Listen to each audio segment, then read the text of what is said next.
Hello there, I'm Courtney Power, the creator of There Layla, and I'll be talking about my process on creating this film. This is my second year, first ever 3D animated film. It'll be running for about 1 minute and is inspired by the analog horror genre, especially works like the Mandela Catalogue and the Walton Files. First up, I'll be talking about my modeling process. For the original character design, it was originally just a character that I sketched up that I really loved the design for. I then went on to inspire some of the stylization of the 3D model from works such as Martin Wall's The Walton Files character designs, the big-eyed characters of Frank and Weenie from Tim Burton, or the big anime-eyed style of Alex Trevino's Space Cadet model. As for the actual modelling, I feel like it went pretty well. It was my first ever time modelling, and I really enjoyed the process. I feel like I got a really good idea of what I wanted my character to look like, and I just went for it, and it came out amazing. I had a few issues here and there, especially with the hair. I couldn't seem to figure out how I wanted it to look. I found it really difficult to try and make the clumps of hair look natural. I ended up looking at references from Animal Crossing character hairstyles, especially custom ones, and then modeling it after that. I am pretty happy with how the hair turned out, but I still think it could have looked a lot better. One other interesting detail is the eyes. Due to the nature of the cartoony, huge eyes, the ball and socket method didn't really seem to work for me. So instead, they are extruded back with separate objects for the pupils, which are controlled by a NURBS curve over top of the face, allowing them more control but also more issue when I try to turn the head.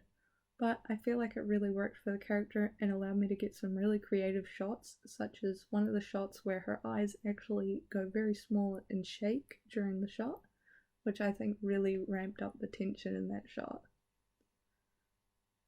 As for the texturing of the character, I really love the texture of her. I feel like the little blush on the knees and cheeks really gave her a lot of life, as well as the little freckles and details on her skin. I love the little plasters on her. I feel like it makes her feel very human. I'm glad I didn't go with an over-textured character. I feel like the simple colors and patterns make her look very cartoony, which is sort of what I was aiming for. I wish I could have added more texture to the hair, but I feel like it didn't look right in the time.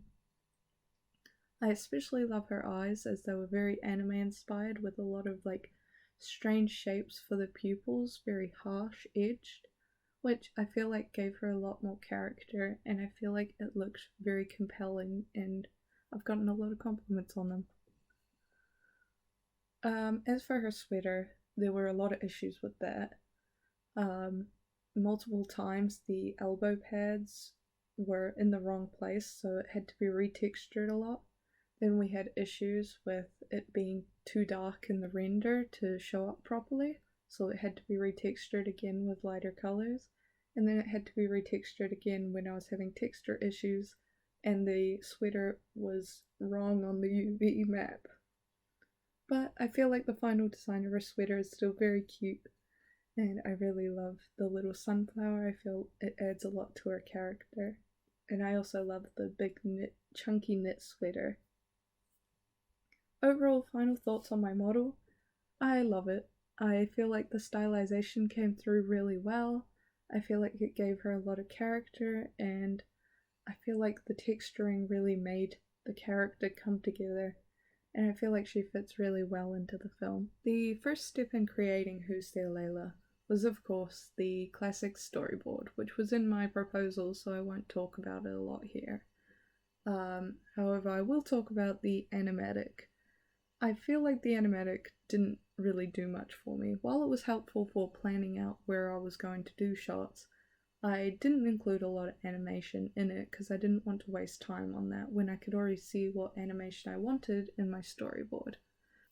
One thing that I chose to stick with right back in the animatic phase was the choice of having painted gross out shots. I originally planned to fully animate everything, but when there's a shot where Layla looks into a peephole, and I was like, how am I gonna make a whole garden and this whole other character just for this one shot? So I thought instead that I would paint the shot to make it look creepier.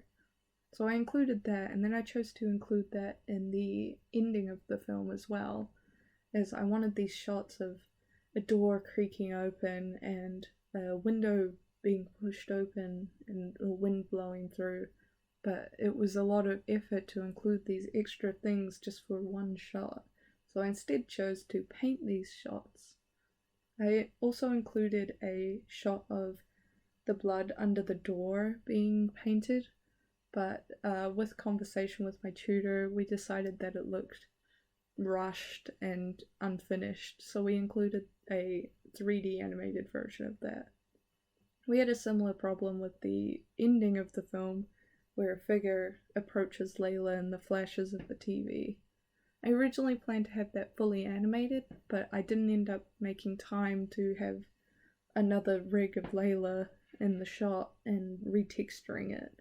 So I ended up painting these shots, and while they felt very disconnected from the film, my tutor suggested to take a picture, a render of the character, and then edit it on top of these shots.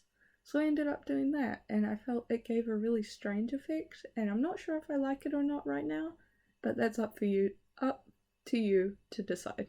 As for the set, when I started designing the set, I didn't really have an idea of what I wanted. I looked at a couple references, which I'll put up here, but all I really knew is that I wanted a living room with a hallway. I didn't really pay too much attention to the set. I added a few little details, like just to fill out the room, but a lot of it got lost due to the dark lighting of the film, so I didn't really put as much effort into it as I did the character. I do like some of the little details I added though, such as the sunflower in the corner of the room that never even made it to the end of the film. I like the old style TV as it gives it a vague, mysterious sense of when this film is set. I also like that I added picture frames with little details about the character, such as a doodle of her with an imaginary friend, or a picture of her and her family on holiday. I think it adds to the mystery of the story when you see little glimpses of her life around there. I do like how the set came out. I thought it was very cute, but I definitely could have done more with it. Overall, I don't mind the set, but I definitely think I could have done more with it. As for the lighting on the set though, I really like the highly stylized lighting. I read through these articles, which I'll put up here, about horror movie lighting. I chose to go with the classic teal that you see a lot of 80s horror movies. I feel like it worked really well with her color palette, and it did give that old analog horror feel that I wanted. I also love the bright red of the peephole that you see on her face in a lot of shots. I feel like it makes everything feel a little more scary, like there is something threatening outside. I also wanted to go with a lot more intense lighting originally, including a dark blue light instead of the teal, to mimic more of the lighting of Crimson Peaks. The harsh blue and red, while it looked a bit like police sirens, definitely had a very cool vibe that I liked. When I went into animating in 3D, I didn't really know what to expect. I only had experience in 2D animation, and 3D was very different. I started by rigging the character, which I think went fairly well originally. I did have some slight issues with the weight painting, especially where her elbows would go flat when she bent her arm. There were some issues with the eyes going in a different direction when the head was turned, but that had to be solved by just keyframing the eyes separately in some shots. So sometimes they do wiggle a bit in shots, but I think it's okay. However, issues started to arise when my files started crashing out of nowhere for no apparent reason. This ended up being an issue with the rig, where one of the values was set too high, causing it to overload with information and crash my scenes that the rig was in. I ended up having to re-rig the entire character and redo the scenes that I had already done with the rig. It was a minor setback, but I think I caught up pretty quickly, even though I had to do the rig multiple times. As for the blend shapes, some of them went very well. I liked the breathing blend shape a lot. I feel it gave her a lot of life. Her mouth blend shape was a little strange because I had modeled her with her mouth open, which gave her this goldfish appearance. So when she did close her mouth, it looked a little bit odd, and when she smiles in one shot, it is very unsettling. However, I feel like the blend shapes went relatively well, except for the eyes. I had a lot of issues closing the eyes due to the make of them, since I had made them in this cartoony way. I ended up having two blend shapes, one to half close the eyes and then one to close them the rest of the way. And I feel like it looks okay since the blinking is very fast, but if you were to zoom in closer, it bends the texture and looks very odd. But I feel like it wasn't noticeable in the film. After the rig was fixed, it then came the texture issue, where all my textures turned off for no reason and had to be relinked. This set me back a lot, as I spent a lot of time retexturing all of my shots. However, it didn't cause too many issues except for the minor issue with the sweater, and I would often just texture things that were in the camera view, rather than trying to retexture everything. As for the actual animating, I found I really enjoyed the style of animating. It's a lot faster than 2D animation, although I do find the Maya keyframing method to be very annoying since you can't really view all the keyframes at once, and I found the graph editor quite confusing even though I watched this video on it. I couldn't really get a grasp on it, although it was very helpful for keyframing blend shapes, which I also used on my lights to get that television flicker, which I think came out really well. Then there was the render issues, where some of my render views weren't working on particular shots, and of course the render farm broke, which set everybody back since nobody could render anything. While it set me back, it did give me more time to work on my animation, which I feel like really made it a lot better. Now that the render farm is fixed, I'm hoping to see what my things will look like rendered, and hopefully a lot better than the Play Blast currently. One of the shots that I struggled with the most was a shot of Layla getting up out of a chair and walking. I found this shot to be very difficult because I struggled to give the character gravity when she was getting out of the chair, to make her look like she was actually pushing herself out of the chair rather than just rising out of it. I also struggled with the walk cycle, and even though I watched all these videos on how to make the walk cycle more lifelike, I couldn't seem to get that clunk out of it. It still looked very floaty and lifeless. I found it very difficult. I found it more difficult than 2D animation, as you have to sync up the arms and make the legs look like they're actually pushing off the ground in the right place.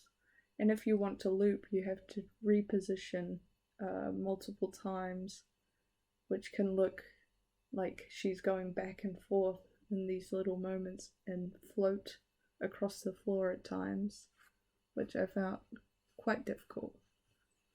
However, the final one I'm relatively happy with, even though I feel like there is still something off about it, but I hope to improve on walk cycles and such in the future. And I would like to try more with 3D animation, even though I did dread it, as I often didn't like this floaty, gravity-less style that I saw in a lot of 3D animation. For Who's There Layla, I feel like the audio played a big role. I got the narration before I started to really even animate, although I didn't really look at it a lot as I was animating, which I kind of regret because I feel like the narration doesn't really match up to the animation anymore. However, I still love the narration and I feel like it plays a big part of the story. I am a bit sad about the sound quality of it as it was recorded on a laptop, as I couldn't get access to a Zoom to bring down to Dunedin to record with the voice actor Roger Ascroft. However, I am very thankful for him doing the narration for me. As for the sound effects, I originally planned to have music in the background, like a cheery sort of music inspired by that of the animated films of the Autodale series by Dead Sound. Having this cheery music that makes it seem like a PSA. However, I ended up not having any music, as I found I liked it a lot better with simple classic 80s horror movie stings like violins and gongs. I felt it gave a lot more suspense to the film. I also loved these building moments where I added layering sounds of heartbeats and static and dripping and then cutting it all away suddenly. I've used it multiple times throughout the film as I really enjoy the effect it gives. I did think I could have done more with the audio, but I'm not an audio expert and it's not my forte. But I really do love the audio that I ended up with. Now, for the final cut of Who's There Layla, I'm actually so proud of this film. I'm really happy with how the shots came out. I'm really happy with how the animation and the character design came out. I feel like I did quite well with this film. There were things I could have improved on. Some of the cuts feel a bit jumpy sometimes and like doesn't flow super well at times, and the ending probably needed a little bit of work. But I really like the film that I ended up with. I like the story, and it was super inspired by things that I enjoy, including analog horror like The Backrooms, Walton Files, Mandela Catalogue. Heaps of films like that have inspired me. I'm a huge fan of the horror genre, and I was really excited to make something that was sort of a part of that. I really enjoyed making this film, and it's made me want to do more in 3D animation. And I hope you enjoyed watching this film too, and I hope you've enjoyed watching this process of creating this film, and I hope you enjoyed. So thank you very much for watching. Thank you for following me along on this journey of making this awesome little film. Thanks.